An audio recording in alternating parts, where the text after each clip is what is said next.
السلام علیکم ورحمۃ اللہ وبرکاتہ۔ ناظرین، استقبال ہے فکر و خبر اسٹوڈیو میں، میں رضوان احمد ندوی ملک اور عالمی اہم اور خاص خبروں کے ساتھ۔ تو ناظرین، آج خبرنامے میں دیکھیے غزہ میں میدان جنگ کے دلیرانہ مناظر کی، بتائیں گے کہ کیوں مہاراشٹر کے انتخابات کے موضوع پر اب تک گھرا ہے الیکشن کمیشن۔ ساتھ ہی دیکھیے گا کہ کہیں آپ کے الماری میں تو نہیں کوئی خطرناک دوا۔ اور نیو یارک میں اسرائیل مخالف ہندوستانی نژاد زہران ممدانی کی تاریخ فتح کی کیا واقعی بدل رہی ہے امریکی سیاست کی سمت؟ دیکھیے گا کہ کیسے نتنیاہو کے تعلق سے بدل رہی ہے ٹرمپ کی زبان۔ ان خبروں کے ساتھ اور بھی بہت ساری خبریں ہیں، تو ناظرین دیکھتے رہیے خبرنامہ۔ اسرائیل اور ایران کے درمیان حالیہ جنگ امریکی دباؤ پر رک چکی ہے، لیکن اب عالمی توجہ ایک بار پھر غزہ میں جاری خونی تباہی کی طرف مڑ چکی ہے۔ ایک طرف امریکی صدر ڈونلڈ ٹرمپ غزہ میں جنگ بندی کی بڑی پیش رفت کا دعویٰ کر رہے ہیں، وہیں دوسری طرف غزہ میں اسرائیلی حملوں کی شدت میں کوئی کمی نظر نہیں آ رہی، بلکہ ایران جنگ سے ملی چھوٹ کو وہ غزہ میں تباہی کو بڑھانے کے لیے ہی استعمال کر رہے ہیں۔ کل سے آج تک مزید 90 فلسطینی شہید ہو چکے ہیں، جن میں 14 وہ افراد بھی شامل ہیں جو امداد کی تقسیم کے مراکز کے قریب قطار میں کھڑے تھے۔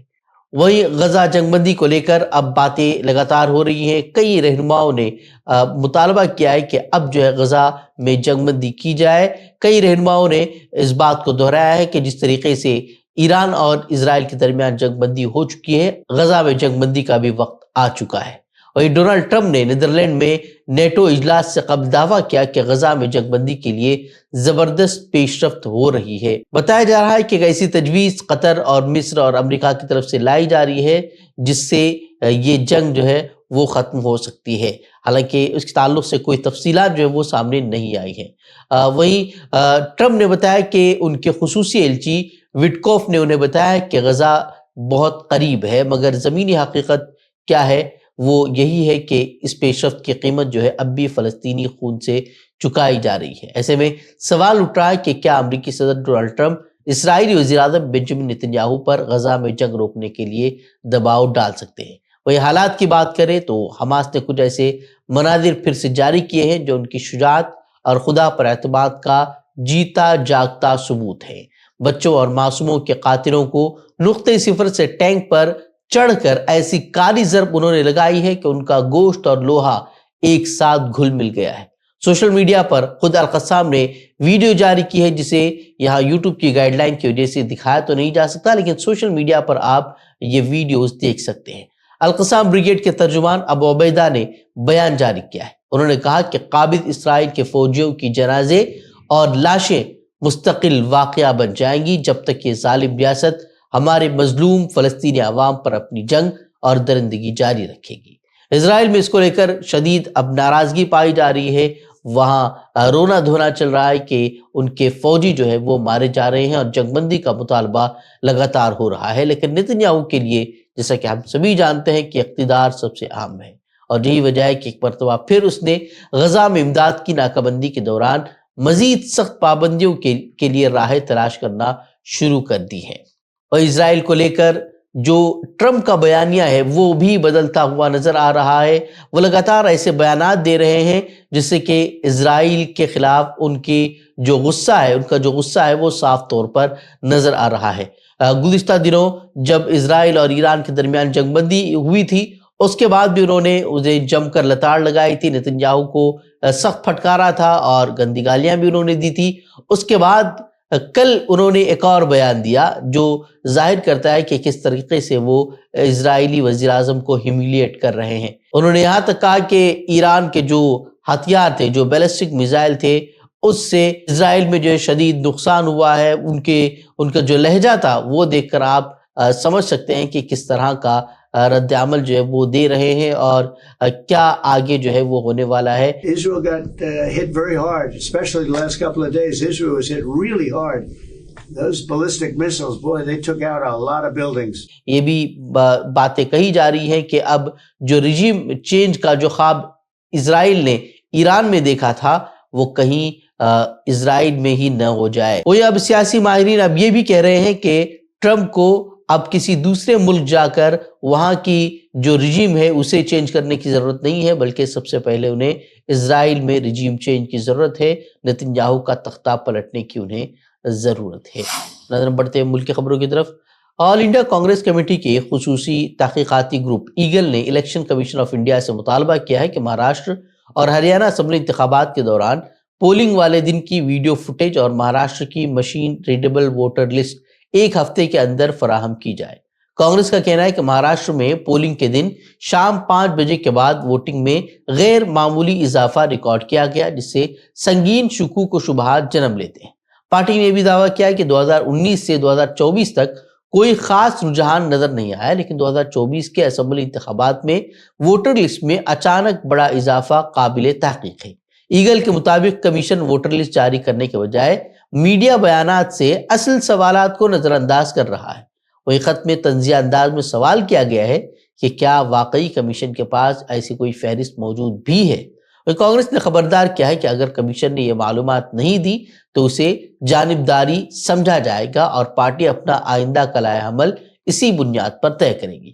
کل پارٹی صدر کھرگے نے بھی کہا تھا کہ الیکشن کمیشن کی ساکھ چوپٹ ہو چکی ہے۔ انہوں نے ای ڈی اور جانچ ایجنسیوں کا جس طریقے سے استعمال مودی حکومت کر رہی ہے اس کو لے کر بھی شدید تنقید کا نشانہ بنایا تھا۔ بتا دیں کہ راہل گاندھی اور کانگریس نے الیکشن کمیشن کے کردار پر براہ راست سوال اٹھا کر اسے عوامی سطح پر جواب دہ بنانے کی کوشش کی ہے۔ اگر یہ الزامات واقعی بے بنیاد ہیں تو کمیشن کو فوری اور شفاف جواب دینا چاہیے تاکہ جمہوری نظام پر سے اعتماد نہ اٹھ پائے۔ اور کرناٹک حکومت نے پیراسیٹامول پومول 650 سمیت 15 دواؤں اور کاسمیٹک مصنوعات پر فوری پابندی عائد کر دی ہے۔ Food safety and drug administration department کے مطابق ان مصنوعات میں غیر محفوظ اور غیر معیاری اجزاء پائے گئے ہیں جو کہ عوامی صحت کے لیے نقصان دہ ہیں۔ مئی میں مختلف اضلاع سے حاصل کیے گئے نمونوں کی جانچ کے بعد یہ فیصلہ لیا گیا ہے۔ ممنوع اشیاء میں انجیکشن، شربت، کیپسول، ٹیبلٹ اور کاسمیٹک مصنوعات بھی جو ہے وہ شامل ہیں جنہیں اب فروخت نہیں کیا جا سکتا، نہیں اسے تقسیم کیا جا سکتا ہے، نہیں اس کے استعمال کی اجازت دی جائے گی۔ وزیر صحت دنیش گنڈو نے دواساز کمپنیوں، دکانداروں اور عوام سے اپیل کی ہے کہ وہ فوراً ان اشیاء سے پرہیز کریں تاکہ کسی بھی ممکنہ صحت بحران سے بچا جا سکے۔ ان دواؤں اور ان مصنوعات کی فہرست جو ہے وہ اسکرین پر موجود ہے، آپ اسے پاز کر کے اسے دیکھ سکتے ہیں، اسے پڑھ سکتے ہیں۔ اگر آپ کے پاس ان میں سے کوئی دوا یا پروڈکٹ موجود ہے تو فوراً ہی جو ہے اس کا استعمال ترک کریں۔ اور دہلی یونیورسٹی کی تعلیمی امور کی مستقل کمیٹی نے ایم اے سیاسیات کے نصاب سے پاکستان، چین، اسلام اور سیاسی تشدد جیسے اہم جیو پولیٹیکل اور نظریاتی مضامین کو ہٹانے کی سفارش کی ہے۔ اس تجویز پر اساتذہ اور ماہرین تعلیم کی جانب سے سخت اعتراضات سامنے آئے ہیں۔ کمیٹی کے رکن ڈاکٹر منامی سنہا نے خبردار کیا ہے کہ ان موضوعات کو ختم کرنا علمی تنزلی کے مترادف ہے۔ ان کے مطابق پاکستان اور چین جیسے ممالک کا مطالعہ ہندوستان کی خارجہ پالیسی کو سمجھنے کے لیے ناگزیر ہے اور سیاسی تشدد جیسے موضوعات طلباء کو زمینی حقیقتوں سے آگاہ کرتے ہیں۔ یہ تجویز دراصل ایک ایسے وقت میں سامنے آئی ہے جب یونیورسٹی کے وائس چانسلر نے پاکستان کی غیر ضروری ستائش کو ختم کرنے کی ہدایت دی تھی، جسے جموں کشمیر کے پہلگام حملے کے بعد سیاسی ماحول کے تناظر میں دیکھا جا رہا ہے۔ اساتذہ نے خبردار کیا ہے کہ تعلیمی فیصلوں کو اگر سیاسی نظریات کے تابع کیا گیا تو یہ عمل یونیورسٹیوں کی علمی آزادی، معیار اور ساکھ کو نقصان پہنچائے گی۔ مہاراشٹر کے سابق رکن اسمبلی شیخ آصف کے خلاف پولیس نے اورنگزیب کی تعریف کرنے پر ایف آئی آر درج کر لی ہے، جسے ہندوستان میں اظہار رائے کی آزادی پر ایک نیا وار قرار دیا جا رہا ہے۔ واقعہ 22 جون کا ہے جب مالیگاؤں میں ایک اقلیتی کانفرنس میں شیخ آصف نے مغل بادشاہ اورنگزیب کو نیک انسان قرار دیتے ہوئے کہا کہ وہ ٹوپیوں کی سلائی کر کے حلال روزی کماتے تھے۔ اس بیان کے بعد پونے کے ایک علاقے سے تعلق رکھنے والے ایک شخص نے پولیس کو شکایت کی کہ اس کے مذہبی جذبات کو ٹھیس پہنچی ہے۔ شکایت پر نہ صرف پولیس نے فوری مقدمہ درج کیا بلکہ ایڈیشنل ایس پی نے اس کی براہ راست نگرانی شروع کر دی۔ ہندو تنظیموں جیسے کہ سکل ہندو سماج نے بھی مذکورہ بیان کو فرقہ وارانہ نفاق قرار دے کر شیخ آصف پر فوری کارروائی کا مطالبہ کیا ہے۔ ہندوتوادیوں کی مت کیا کہا جائے کہ ایسی ماری گئی ہے کہ تاریخ سے خود بھی واقف نہیں ہے، اور جب کوئی تاریخی بات کہہ دیتا ہے تو ان کے مذہبی جذبات مجروح ہو جاتے ہیں۔ اور حیرت کی بات یہ ہے کہ پولیس بھی جو ہے ان بے تکے الزامات پر ایف آئی آر درج کر لیتی ہے۔ ہندوستانی سیاستدانوں کی سطحی سیاست کا یہ نتیجہ ہے اور میڈیا کی کارستانیوں کا نتیجہ ہے کہ حالات اس قدر جو ہے وہ بگڑتے جا رہے ہیں کہ تاریخی کتابوں سے زیادہ اب واٹس ایپ فارورڈ پر ہی لوگوں کا اعتماد رہ گیا ہے اور ہر بات پر کسی نہ کسی کے جذبات مجروح ہو جاتے ہیں۔ اور یو پی میں تبدیل مذہب کے ایک معاملے میں سپریم کورٹ نے ریاستی حکومت کو شخصی آزادی کی سنگین خلاف ورزی پر 5 لاکھ روپے ہرجانہ ادا کرنے کا حکم دیا ہے۔ آفتاب نامی ملزم کو عدالت نے اپریل میں ضمانت دی تھی، لیکن غازی آباد جیل حکام نے انہیں تکنیکی بنیادوں پر 1 مہینہ گزرنے کے بعد بھی رہا نہیں کیا۔ جسٹس کے وی وشوناتھن اور این کوٹیشور سنگھ پر مشتمل بینچ نے کہا کہ جب عدالت نے ضمانت دے دی تو جیل حکام کے بہانے آزادی جیسے بنیادی حق کی خلاف ورزی کے مترادف ہیں۔ عدالت نے نہ صرف جیل حکام کی لاپرواہی پر سخت تنقید کی بلکہ کہا کہ خدا ہی جانتا ہے کہ ایسے کتنے لوگ جیلوں میں سڑ رہے ہیں۔ واضح ہے کہ یو پی کی یوگی حکومت پر الزام لگتا رہا ہے کہ وہ مسلمانوں کو ہراساں کرنے کے لیے ہی اس طرح کے قانون تیار کرتی ہے، اور جب سے یہ قانون بنا ہے آپ سبھی جانتے ہی ہوں گے کہ کتنے افراد جو ہے اس قانون کے غلط استعمال کی وجہ سے جیلوں میں سڑ رہے ہیں۔ بنگلور میں ایک 35 سالہ مسلم رکشہ ڈرائیور وسیم احمد کو مبینہ طور پر جے شری رام کا نعرہ نہ لگانے پر تشدد کا نشانہ بنایا گیا۔ یہ واقعہ ہیکڑے نگر میں پیش آیا جب 8 افراد نے انہیں شناخت بتانے پر مجبور کیا اور پھر نعرہ لگانے سے انکار پر زد و کوب کیا۔ وسیم احمد نے بتایا کہ جب انہوں نے انکار کیا کہ وہ جے شری رام نہیں بولیں گے تو انہوں نے لاتوں گھوسوں سے مارنا شروع کر دیا۔ پولیس نے ان کے بیان پر امن کی خلاف ورزی، مجرمانہ دھمکی اور حملے کے دفعات کے تحت مقدمہ درج کر لیا ہے، لیکن مذہبی نعرے سے متعلق کوئی بات جو ہے اس مقدمے میں درج نہیں کی گئی ہے۔ ابھی اسپتال کی رپورٹ کے مطابق وسیم کو اندرونی چوٹیں آئی ہیں، دائیں کان کی سماعت بھی جو ہے وہ متاثر ہوئی ہے، وہیں تفتیش اس سلسلے میں جو ہے وہ جاری ہے۔ لیکن یہ واقعہ کیوں پیش آیا، اس تعلق سے پولیس اور متاثرہ شخص کے بیان میں تضاد جو ہے وہ واضح طور پر پایا جا رہا ہے۔ بمبئی ہائی کورٹ کی ناگپور بینچ نے بدھ کے روز مارچ میں ناگپور میں ہوئے فرقہ وارانہ فسادات کے معاملے میں گرفتار 9 مسلم نوجوانوں کو ضمانت پر رہا کرنے کا حکم جاری کیا ہے۔ جسٹس ارمیلا جوشی نے واضح کیا کہ اب ان افراد کی مزید حراست کی ضرورت نہیں ہے کیونکہ تفتیش مکمل ہو چکی ہے۔ ضمانت 1 لاکھ روپے کے شخصی مچلکے پر دی گئی ہے، ساتھ ہی ہدایت دی گئی ہے کہ وہ ثبوتوں سے چھیڑ چھاڑ نہ کرے اور نہ ہی کسی گواہ کو دھمکائے۔ عدالت نے اپنے فیصلے میں واضح کیا کہ ضمانت اصول ہے اور جیل استثناء، مگر افسوس ہے کہ یہی اصول جب کسی مسلمان پر لاگو ہوتا ہے تو اکثر الٹا چلتا ہوا نظر آتا ہے۔ اگر واقعی اس اصول پر برابر اور غیر جانبدارانہ طور پر عمل کیا جائے تو آج درجنوں بے قصور مسلم نوجوان آزاد فضا میں سانس لے رہے ہوتے۔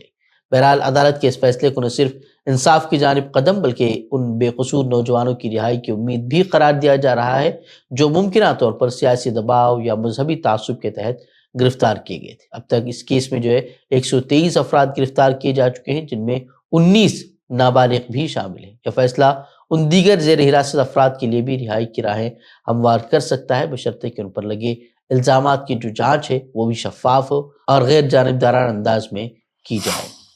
نیو یارک شہر کی سیاست میں ایک نیا چہرہ ابھر کر سامنے آیا ہے۔ یہ چہرہ ہندوستانی نژاد ہے، ان کا نام ہے زہران ممدانی۔ 33 سال کے اس نوجوان لیڈر نے ڈیموکریٹک پارٹی کے میئر عہدے کے لیے ہوئے پرائمری انتخابات میں سابق گورنر اینڈریو کومی کو حیرت انگیز طور پر شکست دے دی ہے۔ ممدانی کی فتح نہ صرف ایک سیاسی الٹ پھیر کے طور پر دیکھی جا رہی ہے بلکہ اسے امریکی سیاست میں ترقی پذیر گروپ کی بڑی کامیابی بھی مانا جا رہا ہے۔ حالانکہ آخری نتائج رینکڈ چوائس ووٹنگ کی بنیاد پر طے ہوں گے، لیکن پہلے مرحلے کی ووٹنگ میں ممدانی کو اتنی مضبوط سبقت ملی ہے کہ ان کی جیت اب تقریباً طے مانی جا رہی ہے۔ زہران ممدانی کی انتخابی تشہیر خاص طور سے عام لوگوں کے مسائل پر مرکوز رہی تھی۔ مہنگائی، کرائے میں راحت، بچوں کی مفت دیکھ بھال اور امیروں پر ٹیکس بڑھانے جیسے ایشوز ان کے انتخابی منشور میں شامل تھے۔ زہران ممدانی کا ہندوستان سے بھی گہرا رشتہ رہا ہے۔ وہ مشہور ہندوستانی ڈاکیومنٹری فلم ساز میرا نائر کے بیٹے ہیں اور ان کا ایک بیان بھی جو ہے وہ خوب وائرل ہو رہا ہے جس میں وہ وزیر اعظم نریندر مودی کو گجرات کا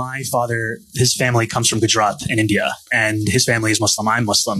And Narendra Modi helped to orchestrate what was a mass slaughter of Muslims in Gujarat to the